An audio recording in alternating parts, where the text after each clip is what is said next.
kita bisa berkumpul kembali untuk melanjutkan kajian pekanan yang sore ini insya Allah akan disampaikan oleh Guru Ustadz Agung Waspodo, melanjutkan kajian tentang Sirah Nabawiyah. Kita punya waktu sekitar 1 jam ke depan Ustadz untuk kajian ini insya Allah. Oh ya, sebelum lupa, nanti dalam doa mohon itu Ustadz diikutkan dalam doa, ini request dari semua bapak-bapak yang hadir tadi. Mohon doanya untuk perpanjangan kontrak kita yang sudah hampir pada habis, Ustaz. Amin, amin. Waduh. Doanya lain itu, spesifik itu. Mudah-mudahan berubah menjadi investor, jadi nggak kontraktor terus. Amin, amin. Baik, bismillahirrahmanirrahim. Assalamualaikum warahmatullahi wabarakatuh. Alhamdulillah, wassalatu wassalamu ala rasulillah, wa ala alihi wa ashabihi wa mawalah. Asyhadu an la ilaha illallah wahdahu la syarikalah wa asyhadu anna Muhammadan abduhu wa rasuluh la nabiyya ba'dah. Allahumma fashalli ala sayyidina Muhammad wa ala alihi wa sahbihi wasallim amma ba'du. Alhamdulillah, segala puji milik Allah Subhanahu wa taala, salawat dan salam tak lupa kita panjatkan kepada junjungan kita Nabi besar Muhammad sallallahu alaihi wasallam. Alhamdulillah hari ini kita bisa bertemu kembali. Mudah-mudahan pertemuan kita diberkahi Allah. Mudah-mudahan kita semua diberi kesehatan, diberi perpanjangan usia untuk melakukan kebaikan, sekaligus juga perpanjangan kontrak untuk menambah perkuatan barisan dari dakwah ini insya Allah. Amin. Hari ini kita melanjutkan. Amin. Wah, aminnya kenceng tuh ya, yang baru bangun mungkin. Baik, bismillahirrahmanirrahim. Subjudulnya hari ini adalah Abu Talibin yaktashifu imana Ali bin Abi Thalib. Jadi bagaimana Abu Thalib akhirnya menyadari, menyingkap atau menyadari bahwa anaknya yang bernama Ali itu sudah punya iman, maksudnya keimanan Ali, maksudnya keislaman Ali itu akhirnya terbuka, ya, terungkap. Bagaimana kisahnya?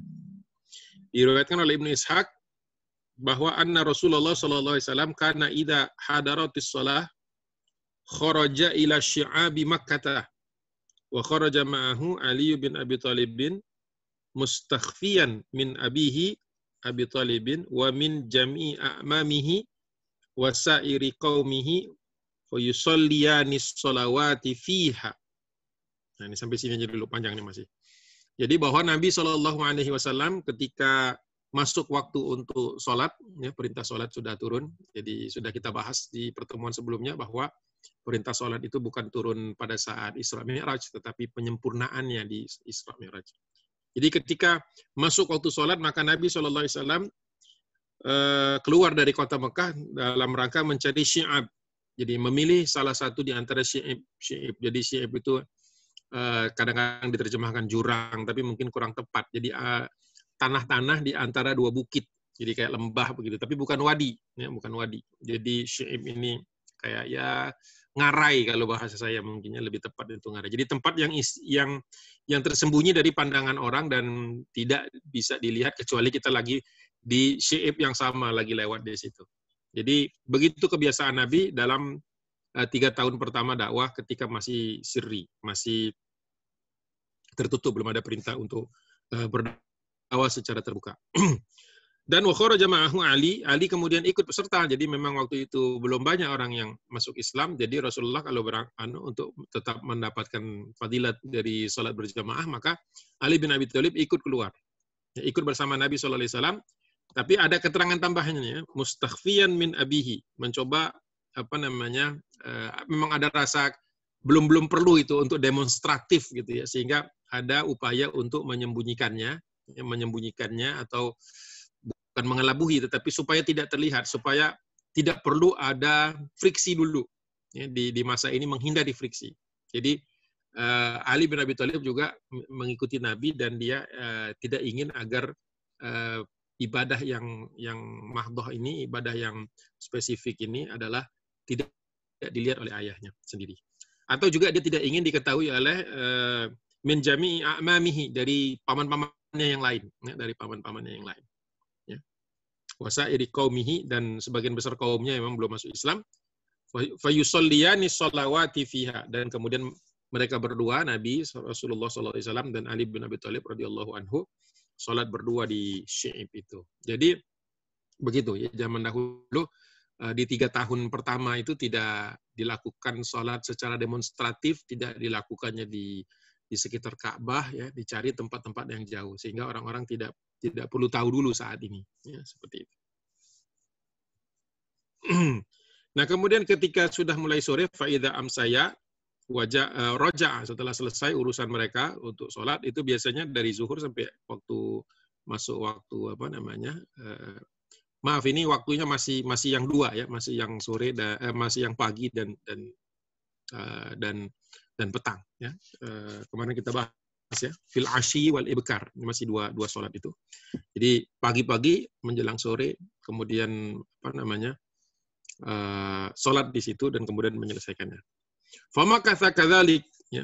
Kemudian berdua ini terus menerus dalam keadaan seperti itu, ila masya Allah, sampai dengan sesuai dengan ketetapan Allah, an yamkutha, mereka seperti itu atau diam dalam kondisi seperti itu. Jadi melaksanakan ini bertahun-tahun sampai apa namanya yang Allah inginkan atau yang sebagaimana dari perintah dari Allah Subhanahu wa taala.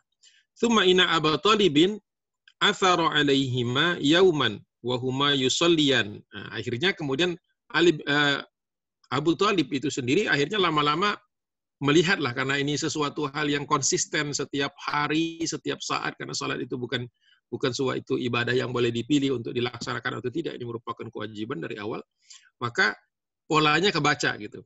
Ya, polanya kebaca. Ada jam-jam tertentu Ali tidak kelihatan, kemudian Nabi juga nggak kelihatan.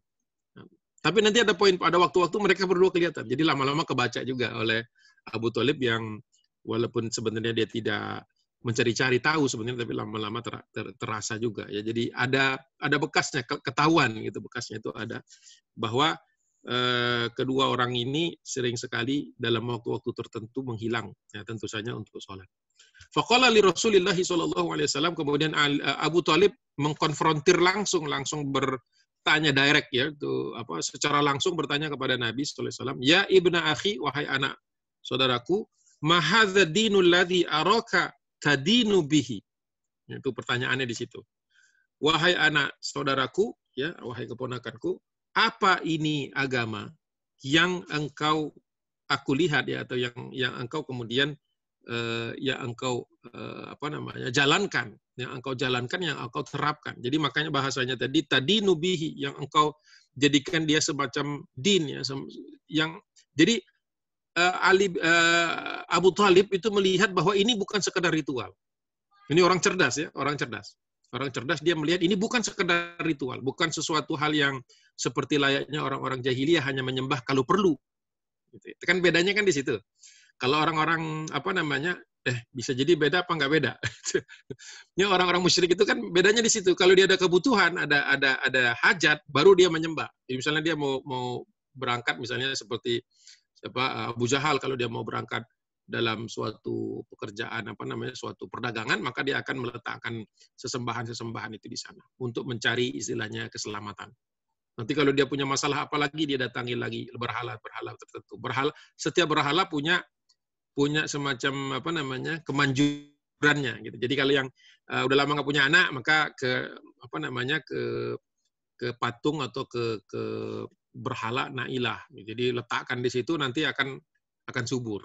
Terus nanti kalau yang dagangnya rugi terus, nanti datang ke ini. Jadi masing-masing makanya berhala itu berkembang, jadi kalau menurut sejumlah 360 kalau menurut Ibnu Katsir. Di sekitar Ka'bah itu sampai 360. Karena manusia punya 360 hajat. Kira-kira begitu. Sehari satu gitu ya. Jadi kalau zaman dulu itu orang memperpanjang kontrak, mungkin ada juga berhalanya itu yang supaya jadi gitu.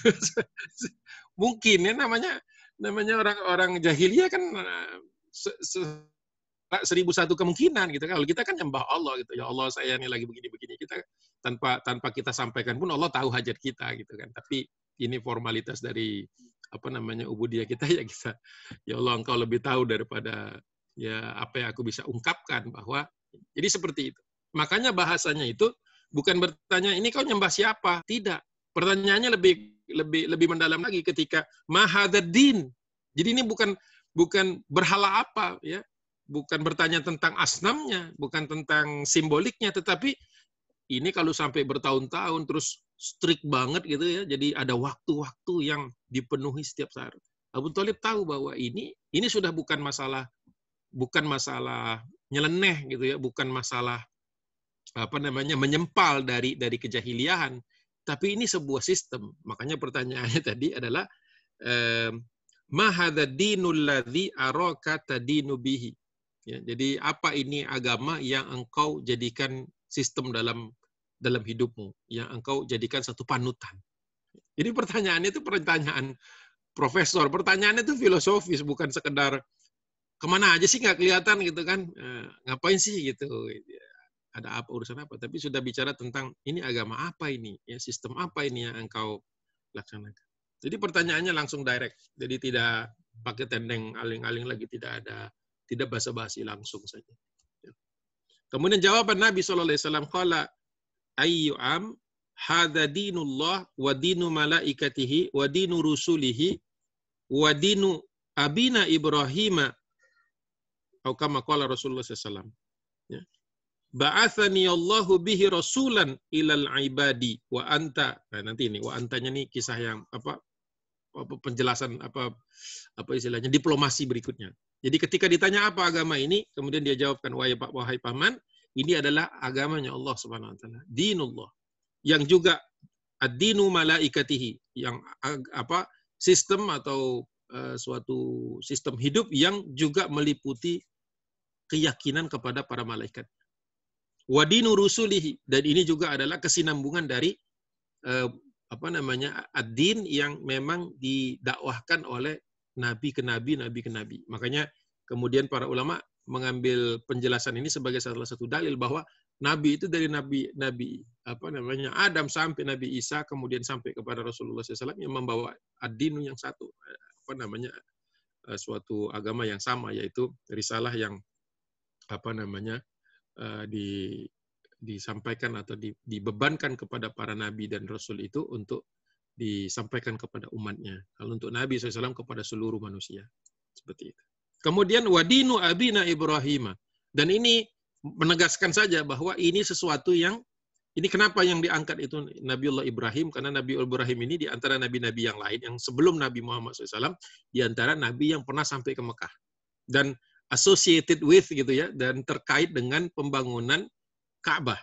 Jadi ini kenapa signifikansinya sampai Rasulullah menerangkan bahwa ini tuh agama yang konsisten dengan nilai-nilai yang dibawa oleh Nabiullah Ibrahim. Karena Nabi Ibrahim ini juga dijadikan salah satu abana, jadi dijadikan satu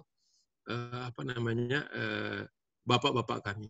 Ya, jadi ini penyelewengan orang-orang Quraisy, penyelewengan orang-orang jahiliyah ya, ketika menyamakan antara kejahilian mereka itu dengan milahnya Ibrahim alaihissalam. Jadi Rasulullah menjelaskannya dengan suatu penjelasan yang gamblang, ya tidak muter-muter, ya tidak bulat gitu. Dan kemudian Nabi SAW bersabda, ba'athani Allahu bihi rasulan, dan Allah sudah mengutusku sebagai rasulnya ilal ibad, kepada seluruh hamba-hambanya, orang-orang yang mau menghamba kepada Allah Subhanahu wa taala. Kalau kita lihat ya cara penjelasan Nabi ini singkat, padat, dan langsung to the point. Makanya kemudian kalimat berikutnya Nabi SAW langsung berbicara tentang mengajak. Tapi sebelum sampai di situ saya ingin jelaskan lagi bahwa susunan cara Rasulullah menjawabnya ini adalah susunan yang sederhana. Ketika kita ditanya oleh orang yang belum tahu tentang Islam, itu jawabannya seperti itu. Sehingga nanti dia akan tertarik, siapa Allah? Nah, kita masukkan Allah. Siapa para malaikat itu? Jelaskan pada. Siapa rasul-rasul itu? Nah, ini jadi pintu. Jadi menjawabnya menggiring orang untuk kembali kepada konsep dasar tentang tauhid, bahwa yang menciptakan alam semesta ini sebelum ada itu adalah Allah. Ya. Dan kemudian berkesinambungan ketika menciptakan manusia, kemudian Nabi Adam alaihissalam kemudian turun ke bumi. Siapa yang menjaga keaslian dari agama ini adalah para malaikat. Malaikatlah yang diturunkan Allah Subhanahu wa taala kepada para nabi supaya terus konsisten untuk menyampaikan kebenaran atau menyampaikan risalah ini. Ya. Baru kemudian bicara tentang rasul-rasul. Jadi sistematis sampai kemudian orang ketika ada pertanyaan follow up dari penjelasan tadi, menjelaskannya mudah. Sistematik, kita nggak ke fikih dulu jawabannya gitu, atau jawaban itu lebih kepada yang mendasar ya. Mendasar. Asas atau al-qaidahnya. Kemudian baru Nabi SAW memanfaatkan mumpung ditanya. Itu kan jadi ada peluang nih. Mumpung ditanya ada peluang untuk melakukan melakukan persuasi, ya, melakukan suatu pendekatan kepada pamannya. Walaupun waktu itu sebenarnya belum ada perintah untuk langsung berhadapan-hadapan dengan orang yang belum beriman kepada Allah Subhanahu wa taala. Wa anta ayyu'am ahaqqa min badzaltu lahu nasihata wa da'autuhu ilal huda wa ahaqqa man ajabani ilaihi wa anani wa a'anani alaihi. Sedangkan engkau wahai pamanku lebih berhak untuk mendapatkan kemanfaatan atau keberkahan dari nasihat-nasihat. Engkau lebih berhak untuk mendapatkan nasihat dan paling berhak atau lebih berhak ya daripada orang-orang lain untuk mendapatkan petunjuk menuju mendapatkan panggilan untuk kepada petunjuk al-huda ya ilal huda, dan engkau lebih berhak untuk menerima atau merespon kepada ajakanku, dan engkau karena engkau sudah membantu wa a'anani, sedangkan engkau sendiri sudah selama ini membantu apa yang aku lakukan.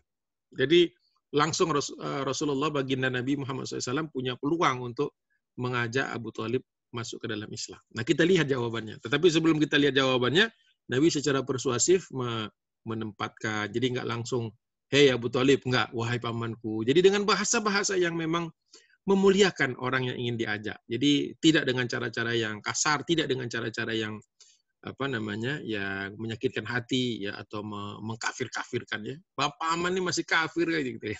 Nggak begitu bahasanya, tetapi bahasanya, wahai paman, engkau tuh lebih berhak untuk mendapatkan petunjuk, lebih berhak untuk mendapatkan nasihat ini, lebih berhak untuk mendapatkan ajakan kepada kepada huda tadi, kepada petunjuk, kepada Allah, hidayah ya, boleh disebut juga sebagai hidayah. Karena apa? Karena engkau sendiri sebenarnya sudah dekat dengan aku, dan engkau sendiri sebenarnya selama ini sudah melindungi aku di dalam agama ini, yang memberikan perlindungan. Sehingga Nabi berharap dengan dialog singkat ini, kebetulan ditanya oleh inisiatifnya itu dari pamannya, dari Abu Thalib, maka Rasulullah langsung melihat peluang. Jadi kita juga perlu melihat di mana momen-momen kita punya peluang untuk masuk kepada penjelasan-penjelasan yang mungkin saja lawan bicara kita, teman kita itu mungkin sedang mencari-cari, dan mudah-mudahan kita bisa jadi wasilah sebagai perantara terbukanya hidayah ini ya, kepada yang bersangkutan. Kita lihat seperti apa jawaban dari Abu Thalib ketika langsung di closing gitu ya, langsung didekati oleh Nabi SAW. Faqala Abu Thalibin, Ayu ibna akhi, inni la astati'u an ufariqa dina abai wa makanu alaihi walakin wallahi la yakhlusu ilaika bi syai'i takruhu ma bakit. Jadi Abu Thalib kemudian juga tidak kalah diplomatisnya gitu ya. Pemimpin nih, beliau ini pemimpin yang dituakan orang-orang Quraisy yang lain segan sama Abu Thalib. Jadi kelihatan memang kualitinya itu Abu Thalib itu dari jawabannya, dari pertanyaannya tadi, kemudian jawaban dari pertanyaan kontra dari Nabi Muhammad SAW. Kata dia, berkata, wahai anak saudaraku, wahai keponakanku, sesungguhnya aku tak mampu untuk berbeda. Ya. Inilah astati'u an ufariqa dina abai. Sesungguhnya aku tak memiliki kemampuan, tak memiliki kekuatan untuk sanggup berbeda, untuk keluar dari, menyelisihi dari agama ayahku, kata dia. Itu jawaban diplomatis. Ya. Jawaban diplomatis. Jawaban itu tidak mengatakan tidak, tapi juga tidak. Jadi samar antara iya apa enggak sih sebenarnya ini. Khas diplomat itu, khas mungkin politisi ya, yang dia harus punya punya kata-kata yang bersayap, maknanya banyak ya, seperti itu. Jadi dia katakan di situ saya tidak mampu. Tapi kan jawaban seperti itu bisa saja nanti kalau saya mampu lain lagi. Tapi sekarang ini belum mampu ya, atau tidak mampu. Seperti itu. Dan dia juga mengatakan sudah bisa melihat bahwa kalau mengikuti ajakan Nabi SAW ini akan berbeda, akan langsung terlihat perbedaannya itu dengan orang-orang musyrik. Ya seperti kaum muslimin kan, kalau ketemu orang yang ateis misalnya seperti itu, ateis yang bukan sekedar karena baca buku orang-orang kiri ya, tetapi benar-benar ateis yang sampai meyakini bahwa tidak ada Tuhan. Itu ketika bertemu, ketika bertanya itu memang semua nilai itu akan berbenturan.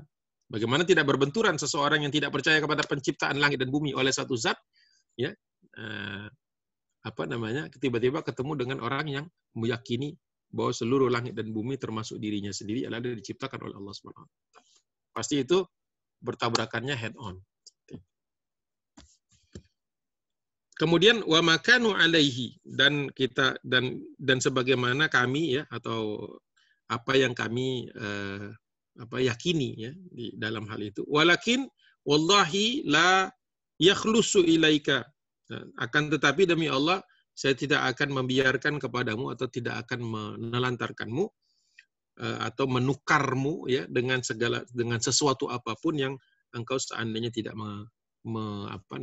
tidak menyukainya, sesuatu yang akan menghalangi. Jadi diplomatis sekali Abu Thalib ya, bahwa mengatakan bahwa saya belum bisa mengikuti agamamu karena itu akan menyebabkan saya kontra kepada suku Quraisy ini secara keseluruhan. Tapi di sisi yang lain, engkau tidak perlu khawatir bahwa apa yang ingin kau lakukan itu sudah menjadi komitmen bagiku untuk melindunginya.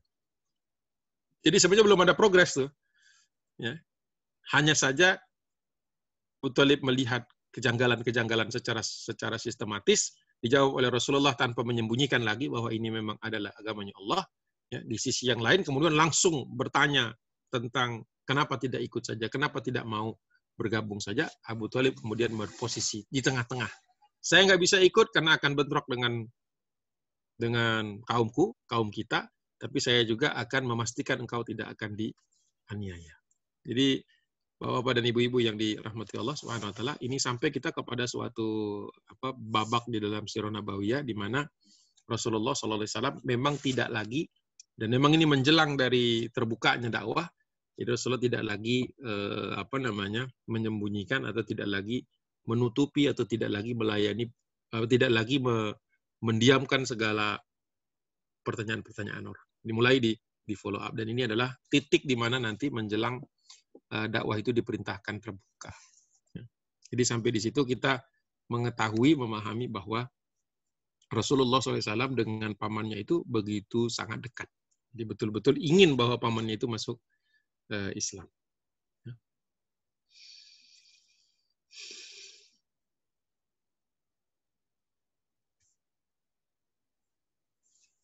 Baik, kita lanjutkan kisah berikutnya. Di dalam Sirah Nabawiyah Ibnu Hisham, bab berikutnya adalah Islamu Zaidi ibni Harithata Thaniyan.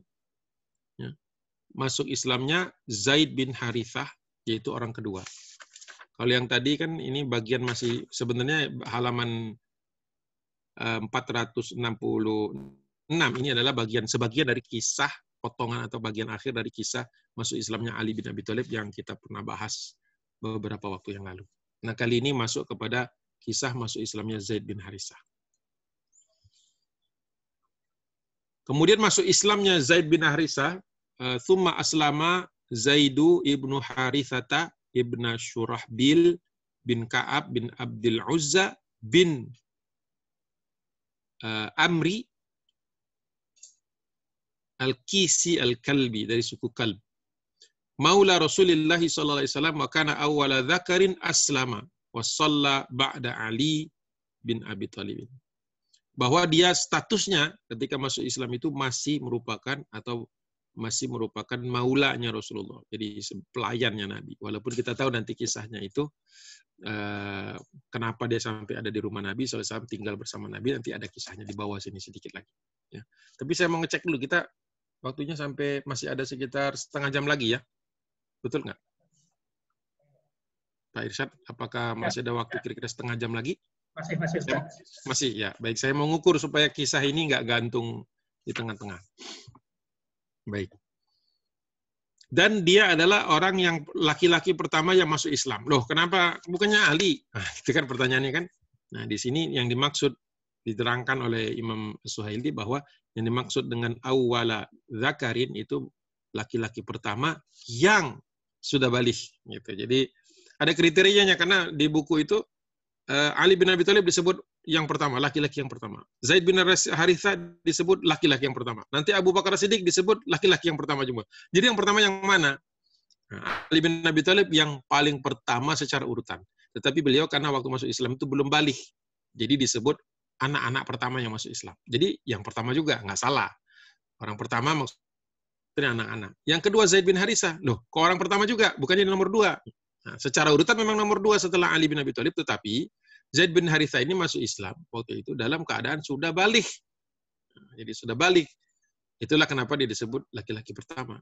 Tapi kemudian datang Abu Bakar As-Siddiq. Loh, kok dia laki-laki pertama lagi? Iya, ini yang paling top. Maksudnya paling memenuhi semua kriteria. Masuk Islam, laki-laki pertama, urutannya ketiga. Tapi pertama karena dia adalah orang yang sudah dewasa. Tapi berbeda dengan Zaid bin Harithah, waktu masuk Islam statusnya masih maula. Sedangkan Abu Bakar As-Siddiq adalah orang yang merdeka. Jadi Abu Bakar itu adalah laki-laki dewasa merdeka yang pertama masuk Islam. Makanya semuanya awalan begitu. Ya, yang pertama.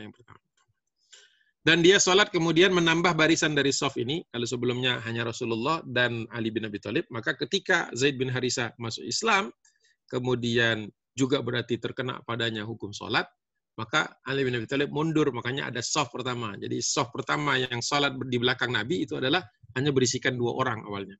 Pertama Ali bin Abi Thalib, kemudian kedua Zaid bin Harithah. Jadi sempurna ada shaf kedua, walaupun isinya baru 2 orang. Begitu.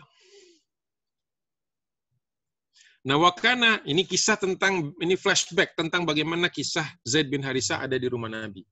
Wakana Hakimu ibnu Hizamin ibni Khuwailidi qadima minasyam biraqiqi. Adalah orang yang namanya Hakim bin Hizam bin Khuwailid, berarti ini masih keponakannya Bunda Khadijah.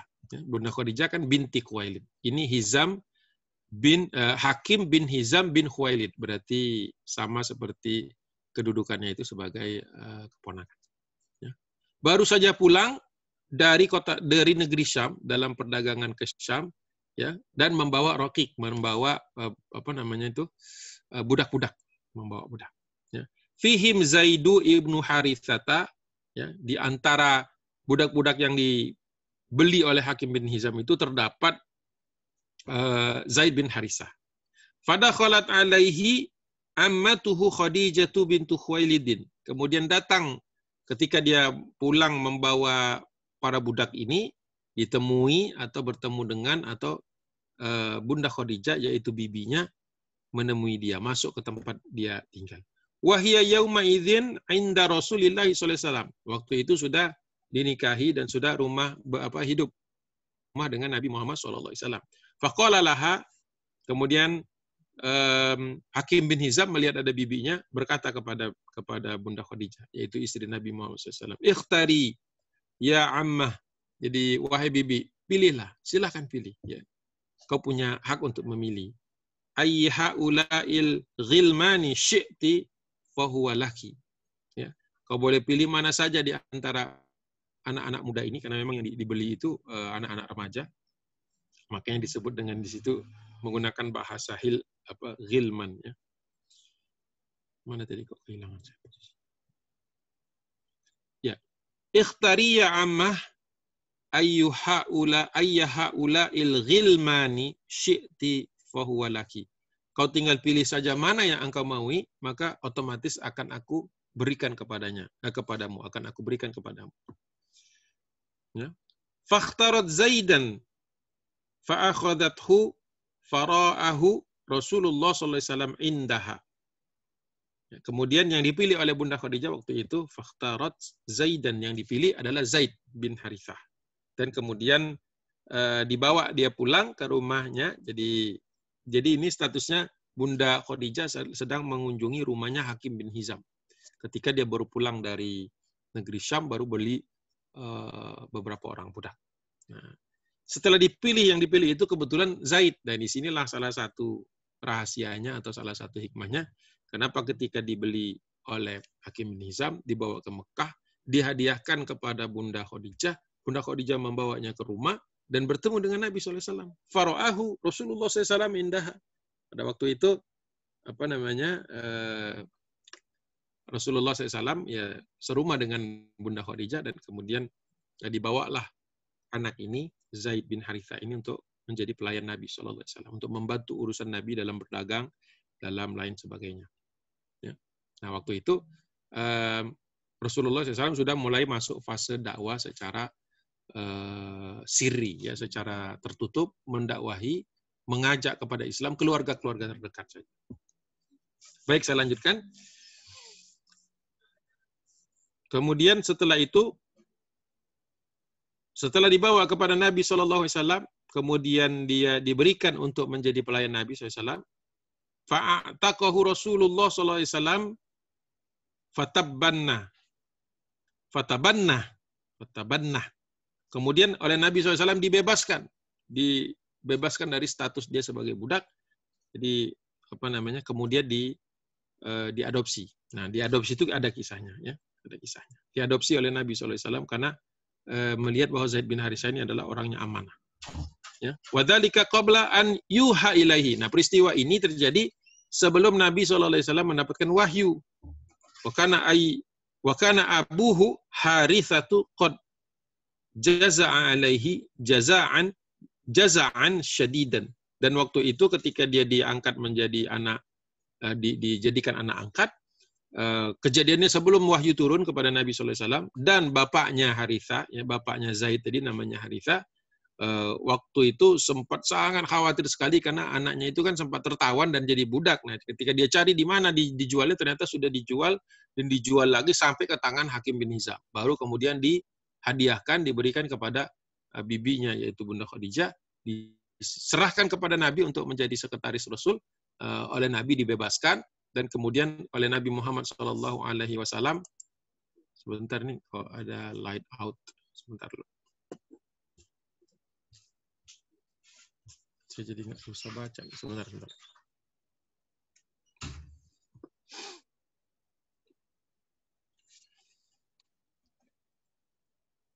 Jadi pada waktu itu ada kekhawatiran dari Harithah, ayah dari Zaid, kekhawatiran yang sangat ya, jaza'an syadidan wa baka alaihi, bahkan nangis. Jadi keluarganya menangisi dia ketidakadaannya itu.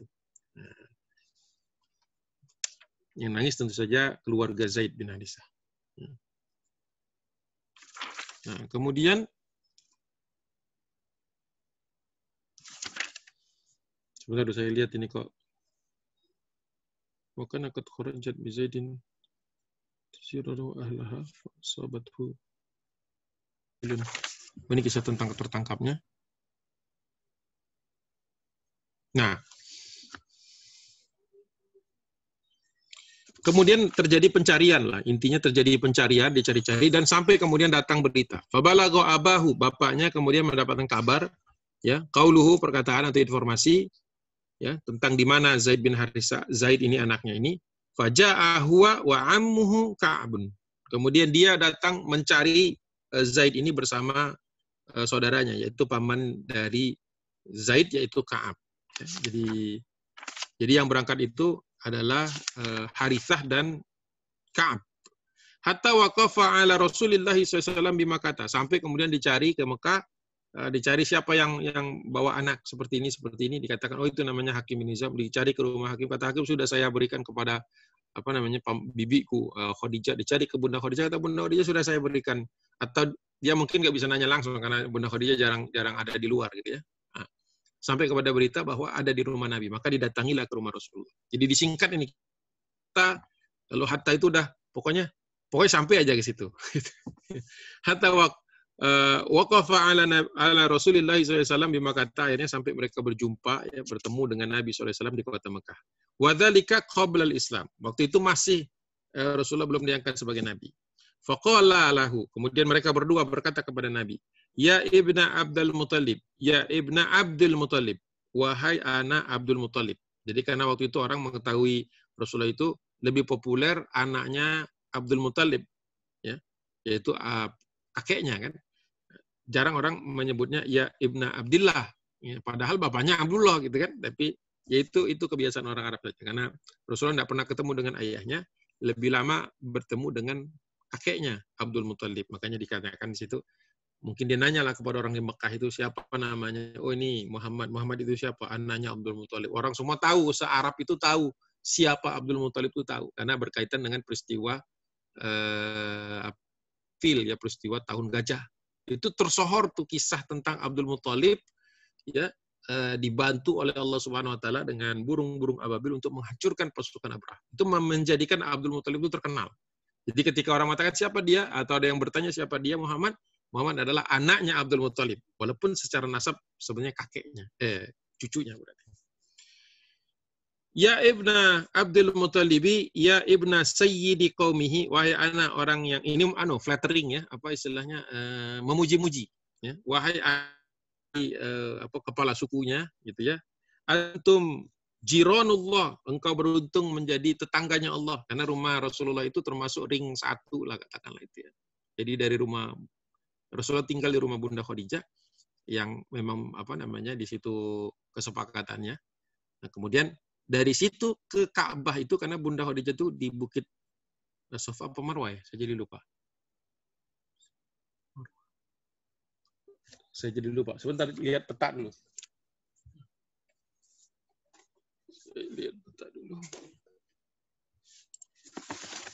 Rumahnya Bunda Khadijah itu di dekat 21 itu Marwah. Jadi rumahnya Nabi itu waktu sudah menikah dengan Bunda Khadijah itu di dekat Bukit Marwah. Jadi kalau kita sa'i dari Safa ke Marwah, nah di Marwah itu agak ke sebelah kanan kalau dari datangnya kita dari Safa, sebelah kanannya itu posisi di sekitar situ dulu rumahnya Bunda Khadijah. Jadi disitulah terjadi dialog ini. Jadi dia katakan antum jiranullah, engkau beruntung ada rumahnya itu di istilahnya di lingkungan Ka'bah. Ini properti paling bagus di Mekah, yaitu yang menghadap ke Ka'bah ya, atau menghadap ke Ka'bah. Jadi kalau bisa buka pintu atau buka jendela itu Ka'bah's view. Gitu. Kira-kira gitu. Bukan lake view. Kalau lake view buka jendelanya ngadepnya ke kali ya, atau ke danau gitu ya. Jadi dia flattering juga dia nih memuji-muji karena ada sesuatunya pasti kan. Nah, dia ingin anaknya kembali kepada dia kan, pastinya begitu. Ini bapaknya cari anaknya yang kebetulan dalam perjalanan itu sempat dirampok, kemudian dia ditangkap, dibegal dan kemudian dijual ke pasar budak. Dan itu suatu kebiasaan buruk di zaman jahiliyah. Orang mentangkap aja menjual. Alhamdulillah masih dilacak, masih bisa dilacak. Antum jiranullah, kemudian watafukuna al-ani, engkau, ani itu kan kebutuhan, engkau yang memenuhi kafa ya, engkau yang memenuhi kebutuhan, engkau biasa memberikan pertolongan lah itu ya, memenuhi kebutuhan orang. Wa tut'imun al-ja'i, dan memberi makan orang yang lapar. Ja'i itu lapar, orang yang ju' ya. Qad ji'nakum fi ibnina abdik, sedangkan engkau ada pada rumahmu atau di dalam rumahmu atau di dalam keluargamu itu ada anak kami. Dia mengatakan ibnina karena dia datang berdua kan, dia dan Ka'ab ya, Harithah dan Ka'ab. Ada anak kami di antara budak-budakmu, atau ada salah satu budakmu itu yang anak kami gitu. Jadi bahasanya begitu.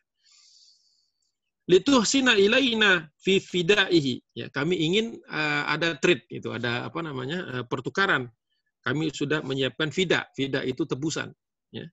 Jadi kami ingin berbuat baik dengan cara memberikan kepadamu tebusan gitu. Jadi istilahnya ingin buyback gitu ya. Jadi yang di buyback itu bukan saham aja.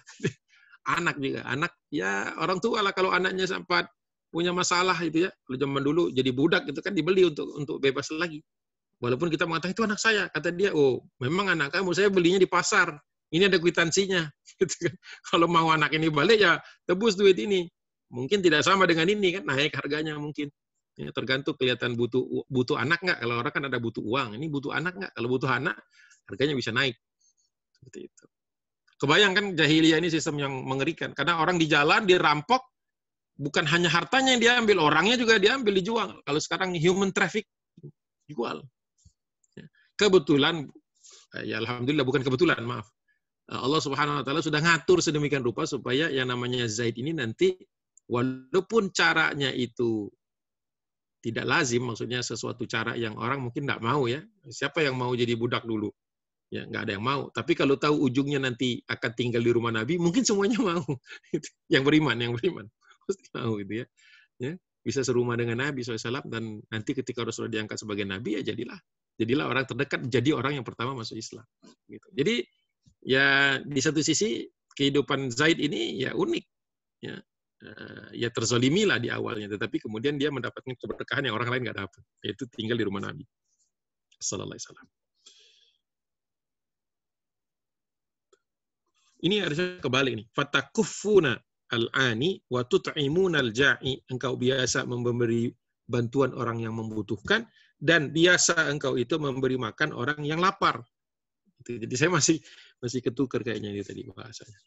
Nah, kemudian mereka mengatakan siap menebus, siap menukar, membayar berapa biaya untuk anak ini supaya kembali. Faqala Nabi sallallahu alaihi wasallam, tapi belum jadi nabi waktu itu. Faqala Muhammad sallallahu alaihi wasallam, au ghairu kadzalik, au ghairu dzalik. Kata Nabi SAW, apakah tidak ada cara yang lain? Gitu. Kata Nabi, apa nggak ada cara yang lain? Apakah tidak ada cara yang lain? Ya. Selain itu, selain tebus menebus. Faqala, mereka berdua berkata, wa ma huwa itu, apalagi caranya? Bukankah kalau budak itu kalau mau dibebaskan itu memang harus dibayar? Emang cara apa lagi yang ada? Gitu kira-kira bahasanya. Wa ma huwa, apa itu? Faqala Nabi SAW, ud'uhu, kemudian wa ukhayyiruhu, gitu. Akan aku panggil dia dan akan aku berikan kepadanya options atau pilihan untuk memilih. Fa in ikhtarakuma fadzaka, kalau memang dia nanti memilih kalian berdua untuk maksudnya ikut kalian berdua, maka kata Nabi SAW, fadzaka, dan dia akan jadi milikmu. Ya sudah, saya serahkan. Ya, he is yours, gitu kira-kira. If he chooses both of you, he is yours. Gitu. Jadi kalau bahas di Inggris kan kayak lebih gampang. Jadi kalau ternyata Zaid, ya, I will call on Zaid and I will make him choose. Gitu. I will give him options. If he choose both of you, he is yours. Itu kira-kira kalau otak saya itu memproses itu gitu. Ya. Wa in ikhtarani, if he chooses me, kalau dia akhirnya milih saya, kata Nabi sallallahu alaihi wasallam, wallahi demi Allah, ma ana billadzi akhtaru ala man ikhtarani ahadan. Sesungguhnya saya senang, saya tidak akan menolak, ya, saya bukanlah orang yang nggak suka untuk menjadi yang dipilih untuk pilihan tadi. Ya, salah satu di antara yang dipilih. Jadi kata Nabi, kalau ternyata sederhananya, kalau Zaid bin Harisah memilih saya, ya sudah dia ikut saya. Dan saya pun senang kalau dia berada di yang dia pilih. Jadi maksud Nabi itu gini deh, kalian kan sudah bawa duit nih untuk nebus. Ada cara yang lebih bagus. Mereka kaget karena berpikirnya masih materialistik kan. Ini kan eranya era jahiliyah kan. Apa-apa diukur dengan uang. Apa-apa diukur dengan uang. Ya, nebus uang, ini uang. Kata Nabi ada cara lain. Mereka kaget, cara lain apa? Puncak dari pencarian di zaman jahiliyah. Kata Nabi, enggak juga. Ya, Nabi kan memang sudah didesain oleh Allah Subhanahu wa taala akan menjadi man of the future waktu itu kan, yang akan menjadikan umat orang bangsa yang jahil ini kemudian menjadi bangsa yang terbaik, generasi yang terbaik untuk yang beriman kepada Nabi sallallahu alaihi wasallam. Tapi ada cara yang lain. Bagaimana cara itu? Mereka kepengen tahu. Mahwa, apa itu? Kata Nabi sallallahu alaihi wasallam, saya panggil dia, saya suruh dia pilih. Kalau dia milih kalian berdua, udah selesai. Pulang, nggak usah bayar. Gratis. Wah, kagetlah mereka ya. Mana ada dulu orang ngasih gratis di zaman jahiliyah. Tapi Rasulullah itu sudah baik sebelum jadi Nabi. Ya. Jadi bukan mendadak baik atau bukan baru jadi baik setelah diangkat sebagai Nabi. Jadi sudah bagus sebelumnya. Ini salah satu buktinya. Kata Nabi SAW, udah gitu aja. Ya. Wah, mereka tentu saja senang kan, udah siapin dana, malah bisa gratis nih. Apalagi dalam pikiran mereka, nggak mungkinlah seorang anak memilih perbudakan. Ya nggak tahu di rumah Nabi kayak gimana enaknya. Ya, kira-kira begitulah. Faqala lahu qad zitta 'ala nisfi. Sesungguhnya engkau sudah menambahkan separuh. Jadi maksudnya begini, sesungguhnya engkau sudah memberikan yang terbaik. Ya. Engkau sudah menambahkan, jadi apa yang kau lakukan itu di luar dugaan kami. Ya, bertambah maksudnya unexpected, sesuatu yang kami nggak duga-duga, tapi yang bagus gitu. Sesuatu yang bagus kau tuh kami tercengang lah, kira-kira begitu. Figure of speech sebenarnya. Fada'ahu Rasulullah SAW, kemudian Nabi memanggil, hu-nya di sini merefer kepada Zaid bin Harisah. Falamma ja'a qol, kemudian ketika Zaid bin Harisah mendatangi Nabi SAW, Rasulullah bertanya kepada Zaid, man hadan, siapa mereka berdua? Mau double check dulu, ya kan, siapa tahu orang dua ini ngaku-ngaku aja bapak dan pamannya kan, siapa tahu orang yang mau nipu. Faqala hadza abi Haritsatu ibnu Syurahbil. Sini salah nulisnya Syurahil. Benarnya Syurahbil. Coba saya cek ke depan. Kadang-kadang suka salah cetak juga percetakan, namanya percetakan. Syurahbil, kurang ba dia. Di sini ditulisnya Syurahil. Mana tadi? Hadza abi Haritsatu ibnu Syurahbil. Wa hadza ammi Ka'ab bin Syurahbil. Kata dia, yang ini pamanku, namanya Ka'ab. Oke, cek berarti, kelis ya, berarti bukan pembohong mereka ini. Bukan pembohong. Faqala qad khayyartuka in syi'ta dhahabta ma'ahuma wa in syi'ta aqamta ma'i. Sungguh aku berikan engkau pilihan. Seandainya engkau memilih untuk pergi atau pulang atau berangkat bersama mereka berdua, monggo. Kalau engkau memilih untuk tinggal bersamaku, monggo, silahkan. Semuanya oke. Ya, kata Nabi SAW. Jadi Rasulullah nggak ngasih beban loh. Jadi nggak bisi-bisi di belakang, nggak masuk ke rumah. Sebentar loh, Zaid masuk dulu sini. Kau nanti pura-pura milih ya. Nanti pilih saya. Nggak begitu, nggak ada skenario di belakangnya. Ya, nggak ada hoax di situ. Dan nggak ngotot. Ini sudah hoax, nggak ngotot gitu. Ya. Silahkan kata Nabi SAW, kalau kau mau pilih berangkat kembali pulang bersama mereka berdua, silakan, tidak ada masalah. Tapi kalau engkau mau bersamaku, ya silakan juga, bagus. Faqala, jawaban dari Zaid bin Harisah, bal uqimu ma'ak. Aku sebaliknya, ya. On the contrary, uqimu ma'ak. I choose to be with you. Ya, saya memilihnya nggak ada kata-katanya, tapi I will stay with you. Tadi ya. Kuaget. Siapa yang kuaget? Bapaknya sama pamannya. Loh, kok bisa ada anak di dalam perbudakan? Bayangannya perbudakan udah jelas negatif lah ya. Orang pasti kepingin keluar dari perbudakan. Udah didatengin oleh orang tuanya, udah dibawain uang untuk ditebus, tapi tinggal disuruh pilih aja nggak pakai duit. Loh, kok milihnya tetap jadi budak? Itu pertanyaan. Ya. Tapi kita sebagai pembaca Sirah Nabawiyah pasti ngerti. Ya iyalah, orang dia tinggal sama Nabi.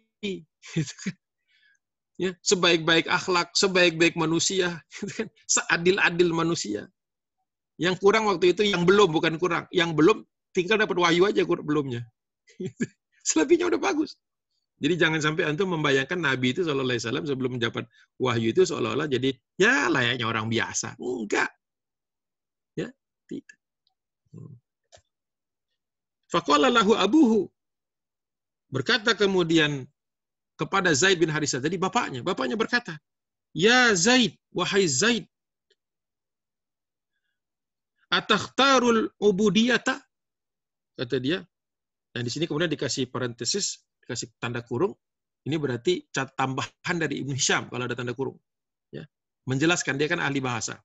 Jadi ketika bapaknya berkata, "Wahai Zaid, apakah engkau memilih terus di dalam ubudiyah?" Ubudiyah itu, kalau kita kan, kalau Islam mengenal ubudiyah itu kan penghambaan kita kepada Allah. Tapi zaman dahulu sebelum Islam, al-ubudiyah itu ya, atau ubudiyah itu adalah penghambaan kepada seorang manusia. Jadi, apakah kau memilih tetap dalam perbudakan? Itu bapaknya tuh nggak habis pikir. Ya. Nah, penjelasan dari Ibnu Hisham adalah alal hurriyati. Ya. Apakah engkau memilih perbudakan di atas kebebasan? Gitu. Jadi enak tuh kalau dapat penjelasan dari Ibnu Hisham. Jadi kita penjelasan nama, penjelasan tempat, bahkan penjelasan bahasa. Jadi lebih clear lagi untuk kita memahaminya. Ya, bisa kebayang? Jadi dia katakan, ya Zaid, atakhtarul ubudiyata 'alal hurriyati wa 'ala abika wa ummika wa baladika wa qaumika. Sampai bapaknya itu mendetilkan nih, apakah lebih prefer, lebih memilih untuk tetap berada jadi budak orang ini yang nunjuk kepada Nabi itu, jadi budak dia, lebih kau pilih daripada kebebasan, kembali bersama bapakmu, bertemu dengan ibumu, kembali ke negerimu, dan bersama dengan kaummu. Is that wise? Gitu kan? Is that your choice? Nah, ini jawabannya berikutnya. Jawaban dari Zaid bin Harisah kepada Haritha bin Surahbil, kepada ayahnya, menunjukkan bahwa Zaid bin Harisah ini tertarbiyah, terdidik dengan bagus di rumahnya Nabi SAW. Terdidik. Kenapa? Jawaban ini jawaban yang sopan, tapi tegas. Ya. Apa jawabannya?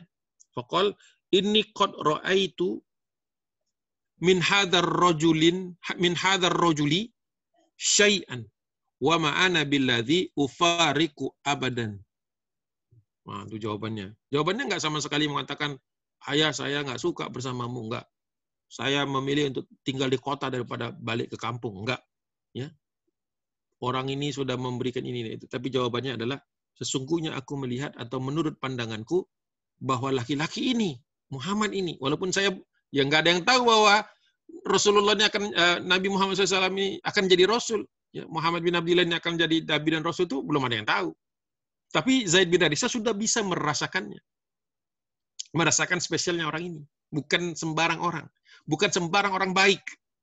Jadi dia katakan, laki-laki ini dari something special. Syai'an itu macam-macam ya, terjemahannya. Kalau orang Arab mengatakan istilahnya syai'an itu ya bisa jadi sesuatu yang luar biasa gitu ya, atau luar biasa buruk juga gitu ya.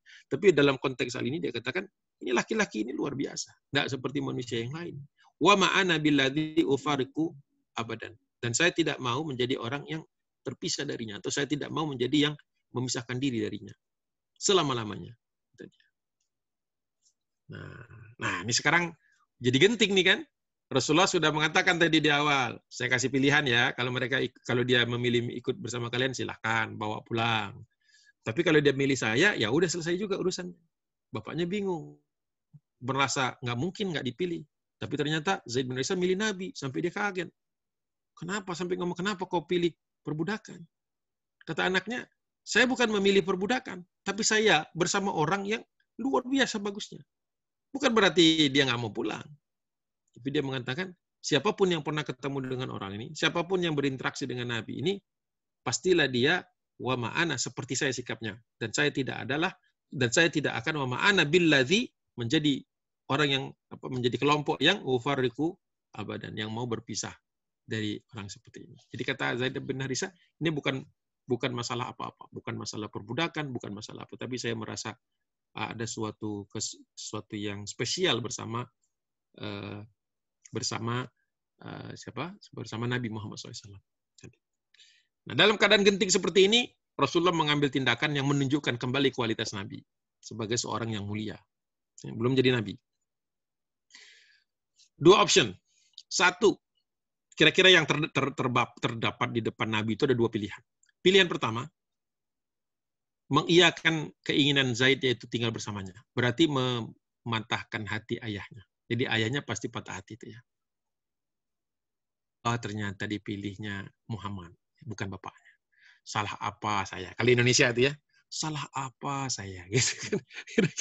Padahal bukan, enggak ada yang salah ini. Permasalahan itu tidak selalu ininya salah, ada yang benar, enggak. Permasalahan itu kadang-kadang hanya memilih saja. Jangan dibawa seolah-olah enggak dipilih karena salah. Enggak. Itu pilihan pertama. Tapi Rasulullah bisa juga mengambil pilihan yang kedua. Yaitu, Zaid nggak boleh ngomong begitu. Sudah kau pulang saja. Bapaknya pasti senang, pamannya pasti senang. Tapi yang merana, yang patah hati Zaid. Orang dia kepengen bersama Nabi, suruh pulang. Kan berat tuh pilihannya kan. Kalau mengambil pendapatnya Zaid, berarti bapaknya patah hati. Tapi kalau disuruh balik, Zaidnya yang sedih. Jadi jawaban Nabi apa? Pura-pura belum pernah baca sirah. Kira-kira jawabannya yang mana? Jawabannya bukan yang satu, bukan yang dua. Ya. Rasulullah memilih yang ketiga. Nah, pilihan ini sebagai pembahasan terakhir kita. Masih ada waktu nggak? 4 menit? Ya, tinggal 4 menit lagi. Mudah-mudahan cukup untuk closing kisah ini. Fa'inda dzalika, nah pada titik itulah ketika semua orang diem, bapaknya kecewa, Zaid juga, aduh, kalau ikut pulang, saya merasa cocok dengan Nabi, tapi kalau nggak saya ikut pulang, ayah saya ini nampaknya kecewa. Pada saat itu Rasulullah mengambil decisive action, ya, suatu keputusan yang bukan hanya menunjukkan kematangan cara berpikir, sekaligus juga problem solving, ya, memecahkan masalah itu, dan menjadikan semua orang win-win. Win-win itu apa ya? Masa iya win-win? Kan nggak ada yang lose-lose, kan? Jadi membuat semua orang satisfied. Membuat semua orang terpuaskan. Apa bisa? Bisa. Makanya kalau dikasih orang, pilih satu antara dua. Dengerin baik-baik, terus cari pilihan ketiga.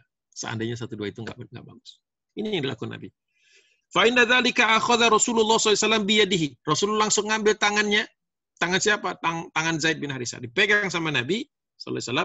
Wa qama bihi ilal mala'i min Quraisy. Terus dibawa melintasi beberapa orang Quraisy. Karena rumah Nabi, tempat tinggal menuju Ka'bah itu melintasi beberapa tempat. Ya. Faqala, sampai ke sebuah tempat, ya, di mana orang-orang biasa melakukan pengumuman penting itu. Ada namanya hijir, tapi bukan hijir Ismail, ada hijir di situ, namanya satu tempat, ada batu yang diletakkan lebih tinggi, jadi orang naik ke sana untuk memberikan announcement, ya, untuk memberikan satu pengumuman. Apa kata Nabi SAW? Rasulullah bersabda, faqala, ishhadu anna hadza ibni. Saksikanlah, ya, perhatikanlah, saksikanlah pengumuman ini, bahwa mulai hari ini, Zaid ini adalah anakku, kata Nabi SAW. Ya, warithan wa mauruthan. Ya, dia akan mendapatkan warisan dan aku akan mewarisi dan dia mendapatkan warisan. Jadi sampai seperti itu. Masya Allah. Nah, apa impact dari statement ini atau impact dari deklarasi ini? Bahwa satu, tidak perlu bersedih ayahnya dan pamannya dan ibunya di kampung yang lagi nunggu. Karena sebenarnya Zaid ini sekarang bukan lagi abd, bukan lagi rokik, tapi adalah seorang yang bebas. A freed man. Artinya apa? Anytime mau ditemui atau anytime dia ingin ke kampungnya, silahkan. Jadi kata Nabi, inilah solusi yang paling bagus. Saya bebasin aja nih orang. Kenapa? Dengan dibebaskan dia dari perbudakannya, dia tidak lagi terikat kepada Nabi. Rasulullah ingin mengumumkan kepada manusia seluruhnya, kepada kita yang hidup 1400 tahun kemudian. Dan sekaligus waktu itu yang lebih berkepentingan kepada Harithah bin Surahbil tadi, dan Ka'ab bin Surahbil tadi.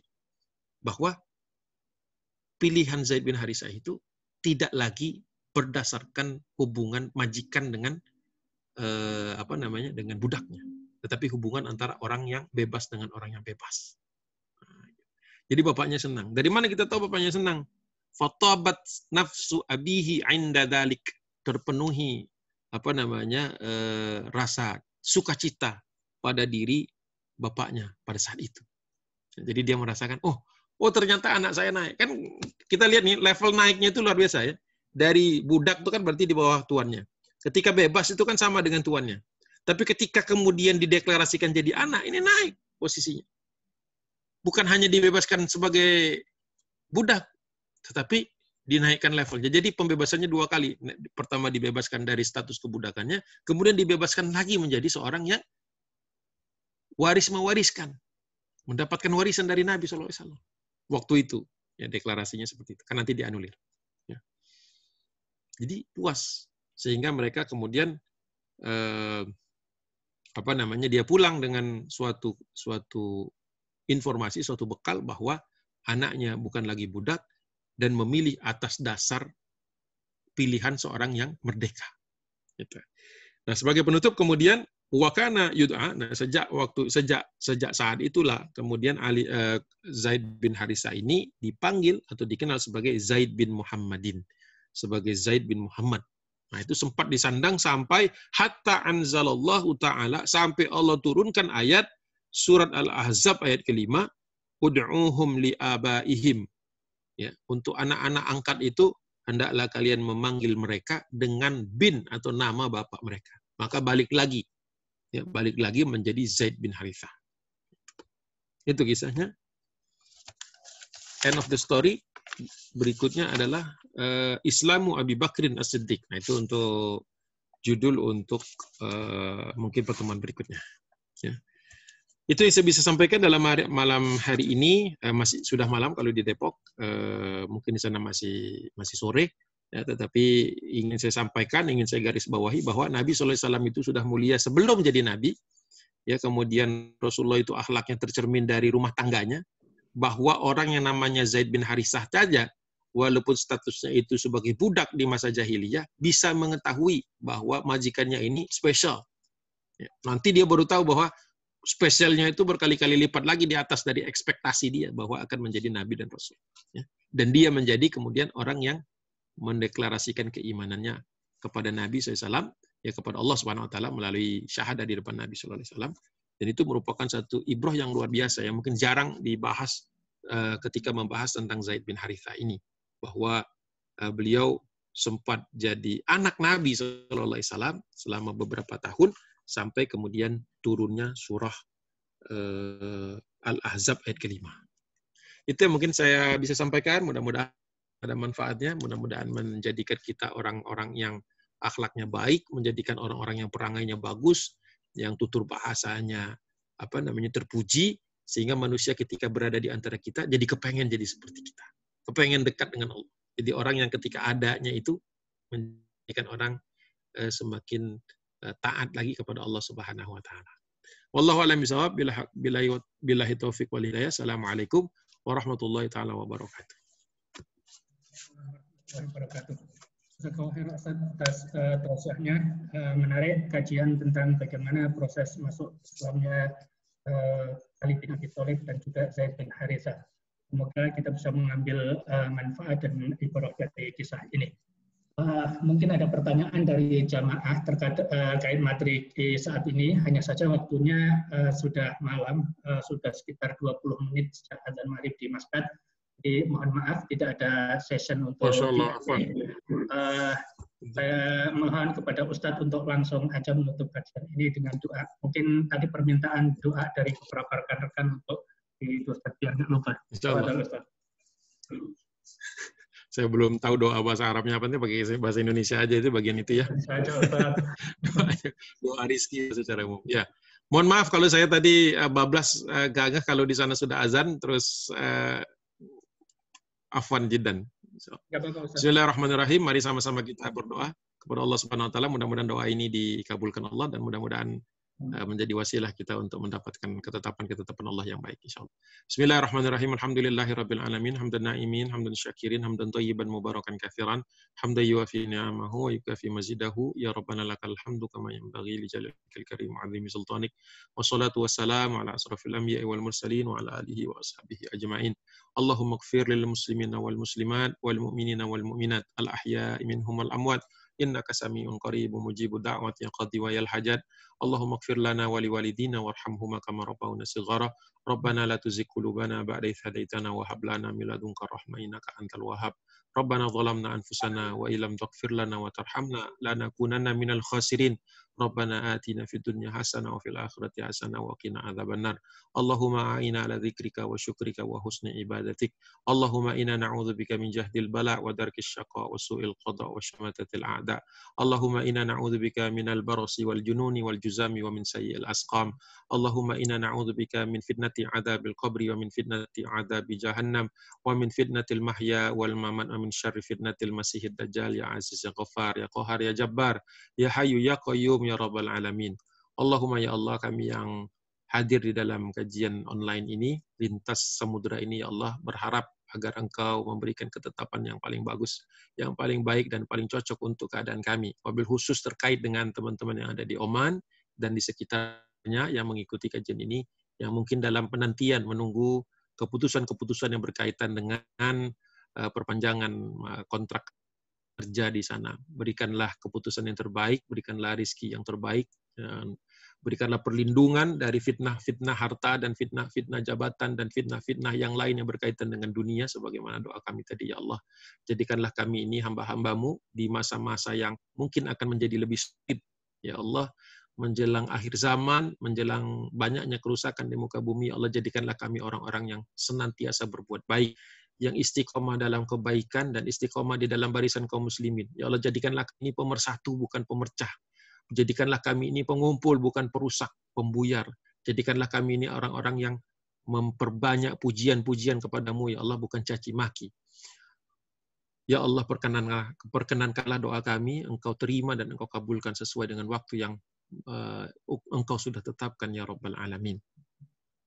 Wa sallallahu ala sayyidina Muhammadin nabiyil ummi wa ala alihi wa sahbihi wa sallim, Abi Bakrin wa Umar wa Uthman wa Ali wa Umar bin Abdul Aziz wa Harun al-Rashid wa Muhammad al-Fatih wa Sulaiman al-Qanuni wa Abdul Hamid al-Thani wa man tabi'ahum bi ihsanin ila yaumiddin. Da'wahum fiha subhanakallahumma wa tahiyyatuhum fiha salam wa akhiru da'wahum alhamdulillahi rabbil alamin. Billahi taufiq wal hidayah. Assalamualaikum warahmatullahi taala wabarakatuh. Mohon maaf waktunya tadi kepotong. Mudah-mudahan dimaafkan dan dibuka pintu maaf.